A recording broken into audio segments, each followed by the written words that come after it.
One of the hardest parts of the switch to keyboard and mouse from controller, or picking it up for the first time, is getting comfortable with the new hardware and learning how to use it not only properly, but also comfortably. It took me months to figure out what worked for me, and even recently I've been adapting to a higher sensitivity and learning more about my mouse grip and how I like my setup. Today I wanted to talk about what I believe are the 3 most important steps to getting comfortable with keyboard and mouse in Apex Legends. I'm going to reveal my settings, my sensitivity, my keybinds, and talk about the most optimal way to decide these things for yourself. Let's get right into it.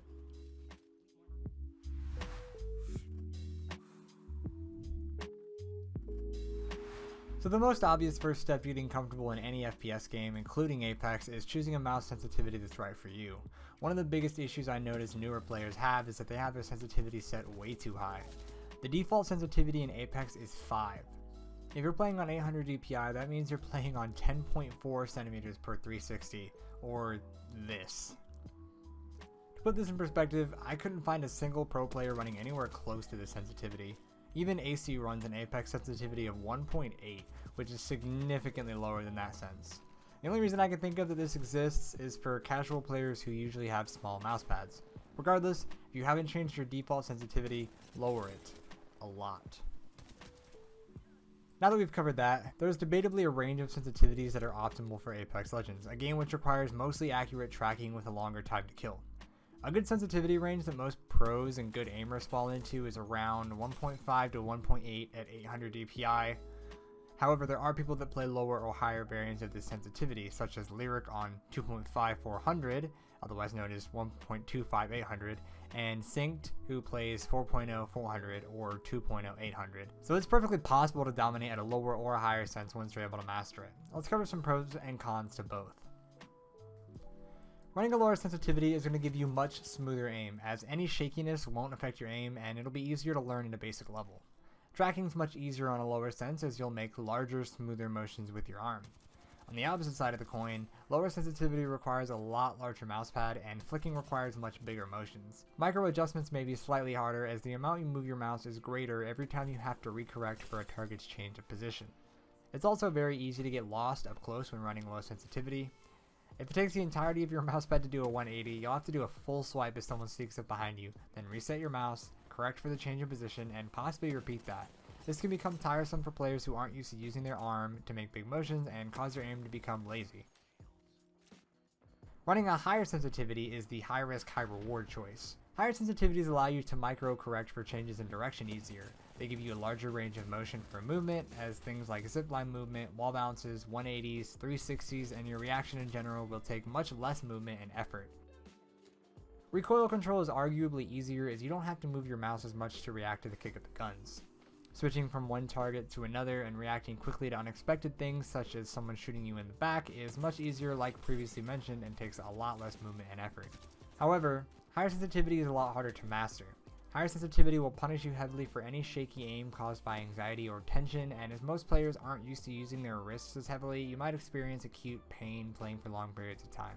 Just listen to your body, low or high sense, and stop playing and take a break if you start feeling any pain in your wrist or your arm. High sensitivity also takes a lot more control, as any slight movement or twitch will throw your aim off and cause you to miss shots. As a general rule of thumb, I would recommend starting in the 1.5 to 1.8 range if you're running 800 DPI and adjust from there. If you're running a lower DPI or a higher DPI, I've left the website in the description that you can calculate what that sense would be on your respective DPI. Make sure to play more than a few games with your sensitivity before deciding to change it. I usually give a new sensitivity an entire gameplay session of the day before I decide if I like it or not. If you raise your sensitivity, you're going to miss a lot at first. If you lower it, you're going to beam, but react slower and undershoot sometimes. Your brain will adapt after a little bit of playing, and then you can decide if you still feel like you're under or overshooting. If you're aiming way past people or overflicking, consider lowering your sense a couple of points, like 0.2 or 0.3. If you're struggling to track moving targets or unable to flick quickly and accurately onto a target, consider raising it a little. Finding a sensitivity that works best for you is a lot of trial and error. Once you find something that you perform mostly well on, try to stick with it for at least a little while before you change it again. Changing sense after a few bad games or a bad day will stop you from being able to understand how far to move your mouse to do certain flicks and motions. If you're consistently performing bad over a couple of sessions, then you might consider following the advice I just gave on raising or lowering your sensitivity. I believe when I started playing Apex on PC, I was running 3.9 400 DPI, which was way too high for me. I played 3.0 for a while, eventually came down to 2.5400, which I found a lot of success on. Recently I've gone back up to 3.5 as my mouse controls improved a lot and I wanted to master a higher sensitivity. Having a proper understanding of what sensitivity is most comfortable for you will greatly improve your aim and consistency in Apex.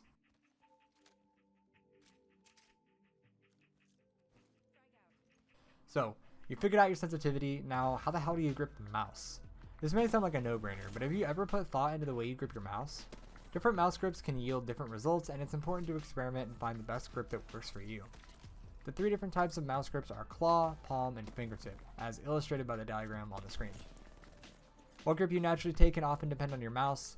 Bigger mouse gamers tend to palm more often, and gamers with smaller mice tend to claw or fingertip more often.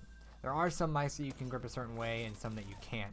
For example, in my case with my Model O, I find it's a bit awkward to try to palm it. Claw grip is definitely possible, but fingertip grip is what comes naturally to me.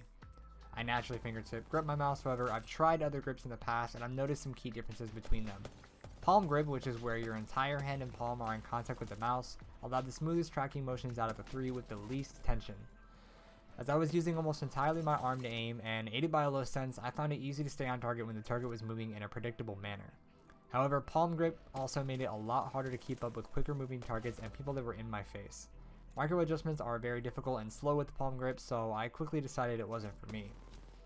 Claw grip is almost a hybrid between fingertip and palm grip, allowing for quick micro adjustments and fast flicks. Claw grip requires a bit more tension, which can lead to injuries over time, so you have to be careful not to overdo it and play for too long gripping too hard.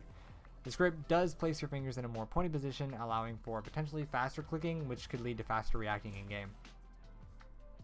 I used claw briefly with my Logitech G305, and while I enjoyed it a little, it felt too forced, and I found I preferred to make my micro adjustments using my digits, not my whole wrist. Finally, my favorite, the fingertip grip. Fingertip grip, like I mentioned before, comes naturally to me when I'm just casually using my computer, and it involves only connecting the very tips of your fingers to the mouse. Fingertip grip has a very high skill ceiling and allows for very fine micro adjusting as you're using your fingers to move the mouse.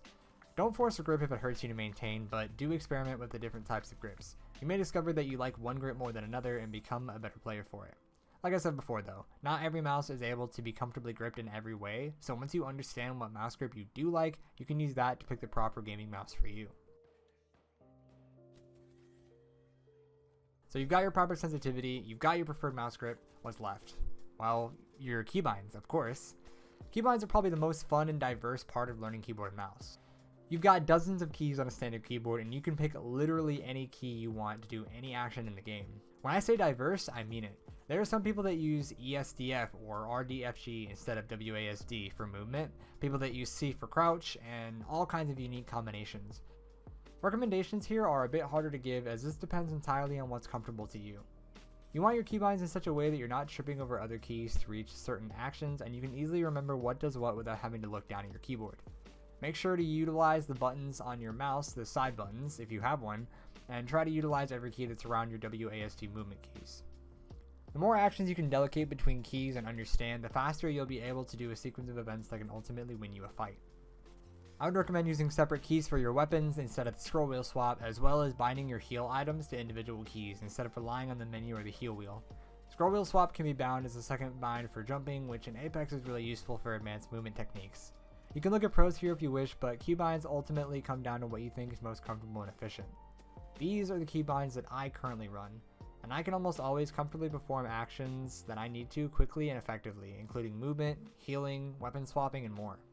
Feel free to copy these and adjust them as necessary. It should also be noted that you can get a smaller keyboard if you find yourself gaming on a smaller desk or just want a more compact look. I currently use a 60% keyboard, and I'll never go back to a traditional keyboard because I love the minimal space requirement, and I never really use the extra keys anyway. Alright guys, so that's going to do it for this video. I hope I was able to help you understand the key to becoming more comfortable on keyboard and mouse in Apex Legends. If you found this video helpful in any way, please consider leaving a like to push it into the algorithm and help more people who may need this type of content. Also, consider subscribing to the channel with post notifications on. I upload weekly Apex Legends content centered towards gameplay, education, and more to this channel that you won't want to miss. If you have any tips, feedback, or suggestions for future videos, please leave them down in the comment section below. I try to read and answer every comment I can.